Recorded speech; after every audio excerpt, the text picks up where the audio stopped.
All right, I'm going to go through and do a little analysis on the Aussie dollar here. Talk about the trade that I put on. Okay, so here's the case, the story, if you will. I've actually shorted this thing and made some money along this climb, and you're thinking, well, why are you looking on that side? And the whole reason is we've been playing on the backside of a trend line that that we broke out of several weeks ago. You know, we came up, almost played into the back of it here, finally tested it hard here, tested it big time yesterday, testing it again today. So here we are crawling along the backside of this trend line, which should be resistance, right?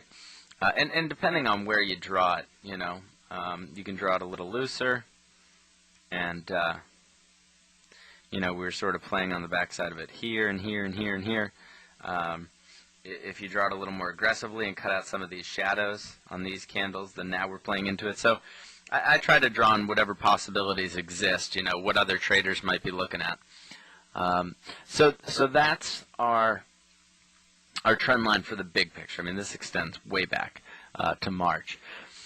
Now, playing along the backside of a trend line, again, these are resistance levels. For example, I shorted this last week when we fell back through 8,300 here. We'd broken through the resistance, snapped back down, and so we shorted it and made some money. Ended up shorting it from 82.90, riding it down to 8,200.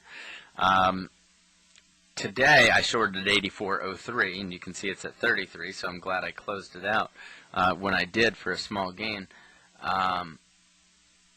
But what we had done is come up through here, come up, broken yesterday's high, and now we're coming on the back of 3 big days, Thursday, Friday, and Monday, of rallies. And then we'd actually turn negative, and that's a pretty ugly sign. And so when I'm day trading, you know, the long-term trend obviously plays a role in what I'm looking, but it doesn't mean I always have to go with the direction of the long-term trend. For example, if the long-term trend looks like it's ready to fold over and collapse, and we're in the midst of a candle that's sort of indicating that, then it's a great opportunity to actually play counter trend for the short term. So that was one thing I was looking at, was that we're still, you know, playing into the backside of these possible trend lines up there. On the 180,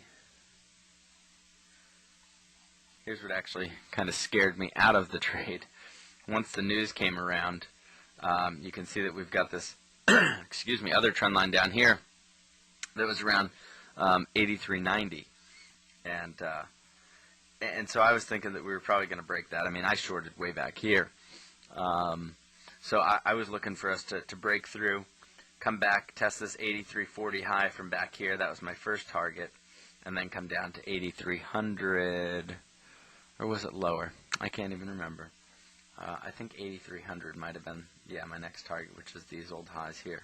And this is on a 180, so these are significant levels, despite the look and feel that they may not be.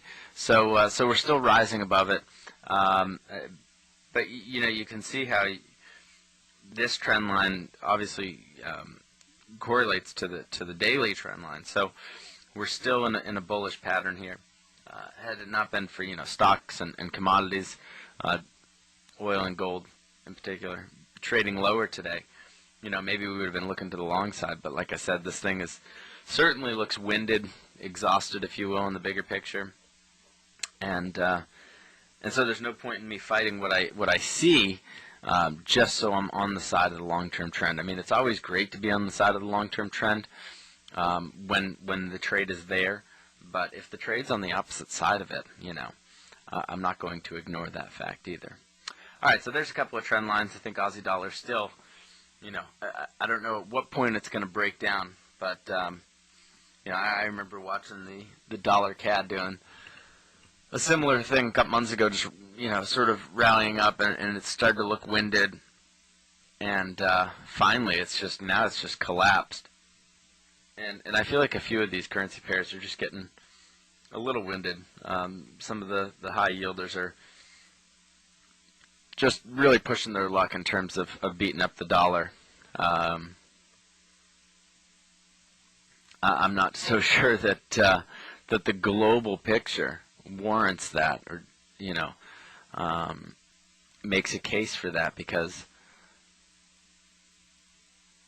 the U.S. economy, while signs of recovery are sort of few and far between, I guess, depending on who you ask. Signs of recovery elsewhere aren't any better in the developed world. So I think this assault on the dollar has all but run its course at this point. Again, I'm not calling a bottom for the dollar here per se. I've been really cautious not to go out on that limb, because a lot of times those limbs are weak and they break. But I think we're close to seeing the dollar really